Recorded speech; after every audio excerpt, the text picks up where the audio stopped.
Hello friends, आप सभी का वेलकम है, खैर मकदम है, स्वागत है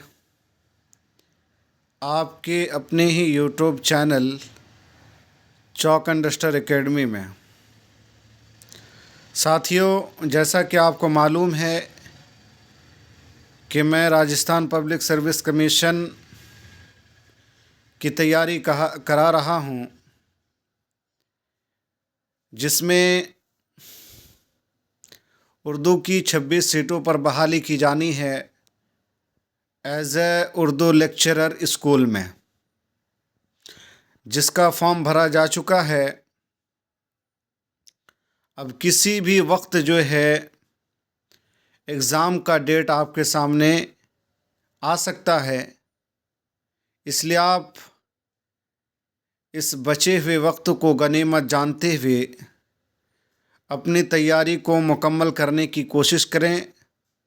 सिलेबस के अकॉर्डिंग आप तैयारी करें।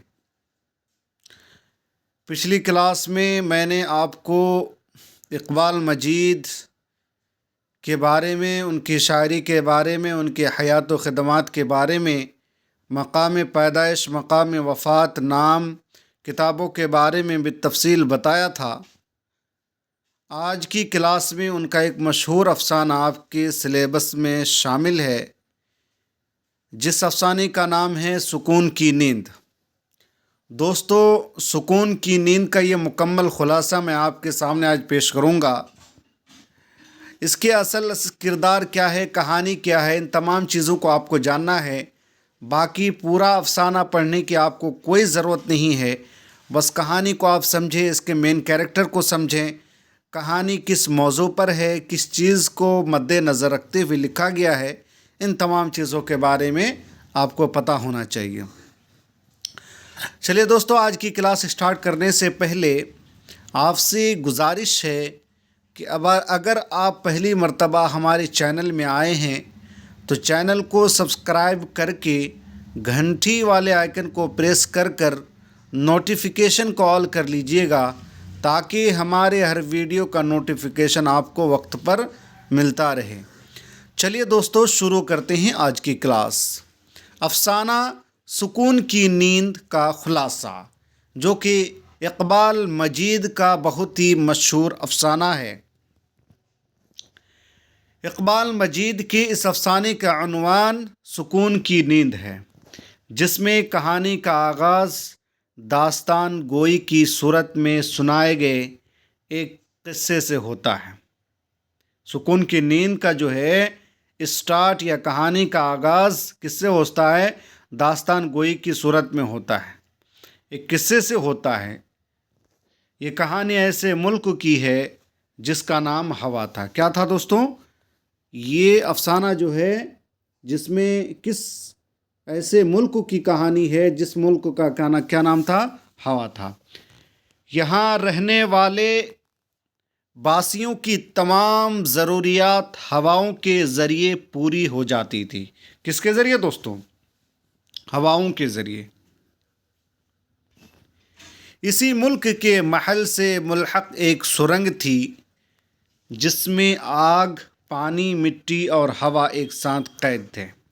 यानी जो मुल्क हवा है, इसी मुल्क के हवा से मुल्हक एक सुरंग थी, जिसमें आग, पानी, मिट्टी और हवा एक साथ कैद थे, मुक़य्यद थे।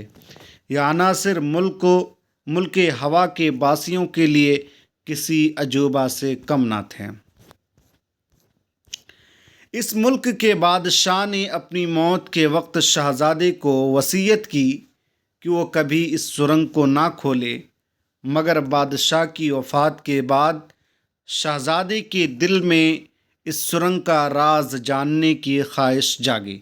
बादशाह ने मना किया था दोस्तों कि आपको इस सुरंग के बारे में कुछ भी दरियाफ्त नहीं करना है, कुछ भी पता नहीं करना है। बावजूद इसके बादशाह की वफ़ात के बाद शहज़ादी के अंदर ये ख्वाहिश जगी कि क्या इसमें राज है, कौन सी ऐसी चीज़ है, इसको क्यों ना देखा जाए। बहरहाल اس نے بے چین ہو کر سرنگ کا تالا کھول دیا۔ سرنگ کی دوسری جانب ایک نئی دنیا آباد تھی۔ جو سرنگ تھی دوستوں، ملک ہوا سے جو ملحق تھی اور جس میں آگ، پانی وغیرہ سب، ہوا سب قید تھے، مقید تھی، یہ جب سرنگ کی دوسری جانب کھولا تو دیکھا کہ یہاں پہ ایک نئی دنیا آباد ہے، نئی دنیا ہے، جہاں دو طرح کے انسان بستے تھے۔ اور اس سرنگ کی دوسری جانب میں کس طرح کے لوگ بستے تھے؟ دو طرح کے انسان بستے تھے۔ ایک وہ جو جی رہے تھے، ایک وہ جو جی رہے تھے، اور دوسرے جو جیتے جی مر رہے تھے، یعنی ایک عیش و آرام کی زندگی گزار رہے تھے۔ ایسا لگتا ہے کہ پوری دنیا اور ساری سہولیات ان کے لیے ہے، اور کچھ لوگ ایسے تھے جو صرف کسی طرح جی رہے تھے، بلکہ اس کو مرنا ہی کہہ لیجیے آپ، جیتے جی رہے تھے، مر رہے تھے، یعنی زندگی ایسی تھی کہ اس موت سے بھی خراب زندگی تھی دوستوں۔ اس سب کی وجہ یہ تھی کہ اس دیش میں ضرورتیں ہواؤں کے بجائے پیسے سے پوری ہوتی تھیں، ہواؤں کے بجائے پیسے سے پوری ہوتی تھیں، اور اس ملک میں وہی جی سکتا تھا جس کے پاس وافر پیسہ تھا۔ شہزادے نے یہ حال دیکھ کر ہواؤں کی دیوی کو بلایا۔ کس کو بلایا؟ ہواؤں کی دیوی کو بلایا، اور اس ملک کی پریشانی بیان کی، اور سب کو پیسے سے مالا مال کرنے کا حکم دیا۔ کس نے؟ شہزادے نے۔ دیکھا کہ اس میں دو طرح کے لوگ آباد ہیں، ایک وہ جن کے پاس وافر مقدار میں پیسہ ہے اور وہ عیش و عشرت کی زندگی گزار رہے ہیں، جبکہ کچھ لوگ ایسے ہیں جن کے پاس کچھ بھی پیسہ نہیں، وہ کھانے کے لیے محتاج ہیں۔ تو شہزادہ نے یہ حال دیکھ کر ہواؤں کی جو دیوی ہے اس کو بلایا، اور اس ملک کی جو پریشانی ہے اس کو جاننے کی کوشش کی، اور سب کو پیسے سے مالا مال کرنے کا حکم دیا۔ دوسرے دن اس ملک کے تمام لوگ جب سو کر اٹھتے تو ان کے تکیوں تلے 2 لاکھ روپے دھرے ہوتے۔ اب چونکہ بادشاہ جو شہزادہ ہے اس نے یہ سوچ لیا کہ کسی طرح سے ہم کو اس ملک کے لوگوں کو پریشانی سے نکالنا ہے، چنانچہ اس نے ایسی ترکیب اپنائی اور ایسی جادو چلی کہ جب وہ سو کر اٹھتے تو ان کے تکیے کے نیچے جو ہے 2 لاکھ روپے دیکھنے کو ملتا۔ پہلے پہل تو ان نوٹوں کو نقلی سمجھا گیا، مگر بعد میں سرکار کے اعلان پر سب نوٹ اصلی قرار دیے گئے۔ اب اس ملک میں امیر تر ہوتا گیا، غریب لوگ امیر ہونے لگے، تو امیروں کو اپنے کارخانے کے لیے مزدور میسر ہونا بند ہو گئے۔ ظاہر ہے دوستو، جب سارے لوگ ایک ملک کے مالدار ہو جائیں گے تو اس میں بہت سارے جو ہے کام کاج ہوتے ہیں، جیسے فیکٹری ہوتے ہیں، سامان بنانے کے لیے مزدوروں کی ضرورت ہوتی ہے، مشینوں کے ساتھ ساتھ مزدوروں کی بھی ضرورت ہوتی ہے۔ اب جب سارے لوگ بے محتاج ہو جائیں گے، جس کے کوئی محتاج نہیں ہوگا، پیسے کی ضرورت نہیں، سب امیر ہو جائیں گے، تو پھر کام کرنے والا کون ہوگا؟ کھیتی باڑی کون کرے گا؟ دیگر ملک کے کام کو کون سنبھالے گا؟ کام کرنے کے لیے کوئی تو راضی نہیں ہوگا۔ تو کارخانے، جو وہاں کے کارخانے تھے، وہاں پہ مزدور ملنا کیا ہو گیا؟ مشکل ہو گیا۔ چنانچہ ملک کے بڑے بڑے انجینئر وغیرہ کوڑی کے حساب ہو گئے، یعنی اس کی کوئی اہمیت نہیں رہے گی۔ ملک کی ضروریات کے لیے تجارت کے نام پر دیگر ملکوں سے سامان منگوایا جانے لگا۔ تجارت کے نام پہ ظاہر ہے جب اس ملک میں کوئی سامان نہیں بنے گا، مینوفیکچر نہیں ہوگا، تو دوسرے ملکوں سے سامان منگوا کر کے اپنی ضروریات کو پورا کرنا پڑے گا، جو حد سے زیادہ مہنگا تھا۔ اب ظاہر ہے جب آپ دوسرے ملکوں سے سامان منگوائیں گے تو وہ تو مہنگا ہونا ہی ہے۔ اس سے حکومت بوکھلا گئی۔ ملک کے کسان اپنی دولت باہر کے بینکوں میں جمع کرنے لگے اور فصل اگانے کو توہین سمجھنے لگے۔ دوستو، بہت کہانی جو ہے بہت مزیدار ہے۔ یہ حالات دیکھ کر حکومت نے اعلیٰ دماغوں کو یکجا کر کے مسئلے کا حل نکالنے کی کوشش کی۔ دوستو، کچھ ہی دنوں میں حکومت جو ہے، یا اعلیٰ طبقے کے لوگ جو ہیں، یا جو حکومت چلاتے ہیں، ان کو یہ پریشانی ہونے لگی کہ کیسے اس حالات سے نکلا جائے۔ اس نے اعلیٰ دماغ والوں کو، تھنک ٹینک والے لوگوں کو بلایا کہ کیسے اس حالات سے نکلا جائے، کیا کرنا چاہیے، اس مسئلے کا حل نکالنے کی کوشش کرنے لگے۔ کافی کوششوں اور تحقیق کے بعد پتہ چلا कि तकिया के नीचे पैसे इसी सूरत पाए जाते हैं जब लोग नींद लेकर उठते हैं। यानी जो बादशाह ने, वो शहज़ादा ने ये हुक्म दे दिया था, ये तरकीब चली थी कि जब लोग सोकर उठेंगे तो उसके तकिए के नीचे जो है 2 लाख रुपया मिल जाता था। अब इस तरकीब को हटाने के लिए, ख़त्म करने के लिए अब नई चाल चलने लगी। देखकर हुकूमत ने साइंसदानों के सामने ये मसला रखा और उसका हल ये निकाला कि मुल्क में दौलत की इस बेहुदा तकसीम को ख़त्म करना है ताकि लोग पैसा कमाने की जानिब माइल हों। बिलाखिर हुकूमत ने एक ऐसी दवा ईजाद करवाई। हुकूमत ने अब इस जो है तरकीब को रोकने के लिए हुकूमत ने एक ऐसी दवा ईजाद करवाई जिसको इंजेक्शन के ज़रिए शहरियों को लगाया जाने लगा। यानी एक ऐसी दवा बनाई दोस्तों जिसको इंजेक्शन के ज़रिए शहरियों को वो इंजेक्शन दिया जाने लगा। दवा के असर से मुल्क की आधी से ज़्यादा आबादी ने रातों को सोना छोड़ दिया। ऐसा इंजेक्शन, ऐसा दवाई दिया दोस्तों कि लोगों को नींद आना बंद हो गया। लोगों को नींद नहीं आ रही थी, वो सो नहीं पा रहे थे, बल्कि आधी से ज़्यादा पब्लिक को वो दवा, वो इंजेक्शन लगा दिया गया, जिसकी वजह से लोगों को नींद नहीं आ रही थी। जब नींद नहीं आएगी तो उसके तकिए के नीचे 2 लाख रुपया भी नहीं होगा। कुछ ही दिनों में कंगाल हो गई। साइंसदानों की मदद से जब हुकूमत ने मुफलिस लोगों का एक बड़ा तबका तैयार कर लिया तो अपनी कामयाबी पर वो सब बेहद खुश हुए।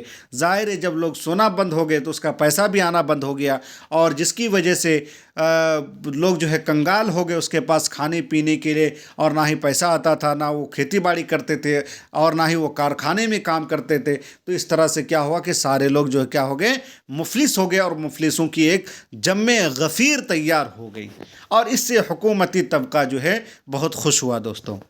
यूं हुकूमती तबका इंजेक्शन से आवाम को गरीब बनाने लगा और ख़ुद ज़्यादा से ज़्यादा कमाने लगे, और जो हुकूमत में जो बैठे हुए लोग थे वो अपना जो है अपना अमीर बनते गए और कमाने लगे बहुत ज़्यादा। कुछ दिनों बाद उन अमीरों पर इंकशाफ हुआ कि जिन लोगों को इंजेक्शन लगाए गए हैं, दवा ने उनके खून में ऐसे असरात पैदा कर दिए हैं कि अगर वो किसी को काट लें तो वो इंसान बिना तड़पे ख़त्म हो सकता है। दोस्तों, जिन लोगों को इंजेक्शन लगा गया है, अब इंजेक्शन उन इंजेक्शन उस दवाई की वजह से जो है खून में ऐसे असरात हो गए कि अगर वो किसी इंसान को काट लें तो वो इंसान बिना तड़पे क्या हो जाए, ख़त्म हो जाए। ये सुनकर अमीर तबका बहुत परेशान हुआ। वो भी इस मौत से बचने के लिए खुद को भी उस दवा का इंजेक्शन लगाने पर मजबूर हो गए। बरसों बाद जब शहज़ादा इस मुल्क से गुज़रा तो यहाँ के बासी अपना सब कुछ देकर बदले में चंद पल की सुकून की नींद सोने के लिए तरस रहे थे। वो जब बादशाह या शहज़ादा यहाँ से गुज़रे तो उन्होंने गुजारिश की है कि किसी तरह जो है हम लोगों को सोने का मौका दीजिए, कोई ऐसा तरीक़ा अपनाइए, चंद पल की सुकून की नींद सोएं। उसके लिए वो तरस रहे थे दोस्तों।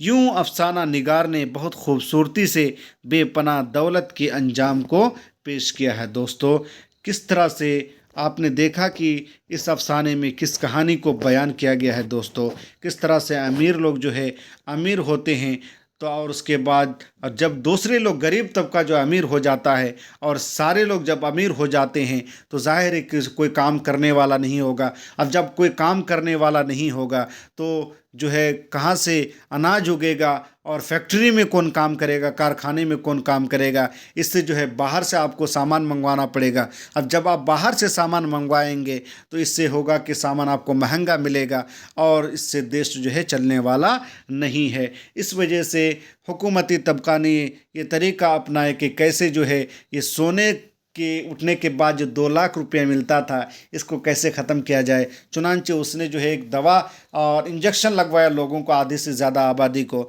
और धीरे धीरे जो है लोग उनके खून में बुरे असरात होने लगे, और जो है उनको नींद नहीं आती थी, वो लोग नींद के लिए तरसते थे, और उसके बाद जो है लोग कंगाल हो गए बहुत ज़्यादा। जब मुफलिसों की एक भीड़ तैयार हो गई तो जो है आला तबका बहुत ज़्यादा खुश हुए।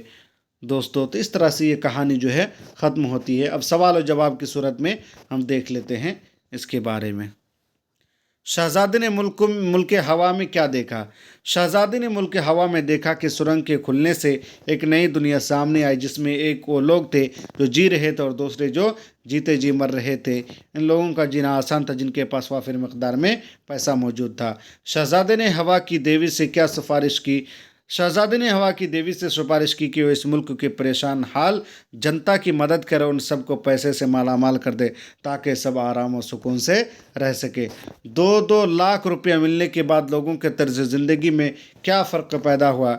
2-2 लाख रुपया मिलने के बाद लोग खुशी से निहाल हो गए। जो पहले करोड़पति थे वो अरबपति बन गए। किसान तबका फसल उगाने को अपने तौहीन समझने लगा। मज़दूरों ने काम करना छोड़ दिया। मुल्क के तमाम लोग एक साथ एक जितने अमीर होने लगे। साइंसदानों ने क्या ये दवा ईजाद की और क्यों? साइंसदानों ने ऐसी दवा ईजाद की जिसके लगने से आदमी को महीनों नींद ना आती थी। इस दवा को ईजाद करने का मकसद ये था कि लोगों को ज़्यादा से ज़्यादा जगाया जा सके ताकि उनको मुफ्त के दवा 2 लाख ना मिले और वो पैसे को कमा कर हासिल करने की कोशिश करें। लोगों पर नींद के इंजेक्शन का क्या असर हुआ? नींद के इंजेक्शन से लोगों की नींद गायब हो गई। दवा ने उनके खून में ऐसे असरात पैदा कर दिए कि अगर वो किसी को काट ले तो वो इंसान बिना तड़पे ख़त्म हो जाया करता था। तो दोस्तों, आज आपने देखा कि अफसाना नींद की सुकून में किस तरह से जो है मुसन्निफ़ ने बयान करने की कोशिश की है और किस कहानी को बयान किया है। बहुत ही मज़ेदार कहानी है। उम्मीद कि आज का हमारा ये वीडियो आपको पसंद आएगा और आप एक एक पॉइंट को याद रखेंगे। कितना रुपया जो है उसको सोने के बाद मिलता था और मुल्क का नाम क्या था, कौन सी दवा ईजाद की थी, है ना। इन तमाम बातों को आपको याद रखना है। कहानी का मुकम्मल खुलासा आपके सामने होना चाहिए। दोस्तों, चलिए फिर मिलते हैं नए टॉपिक के साथ, नए मौजू के साथ अगले वीडियो में। बहुत बहुत शुक्रिया।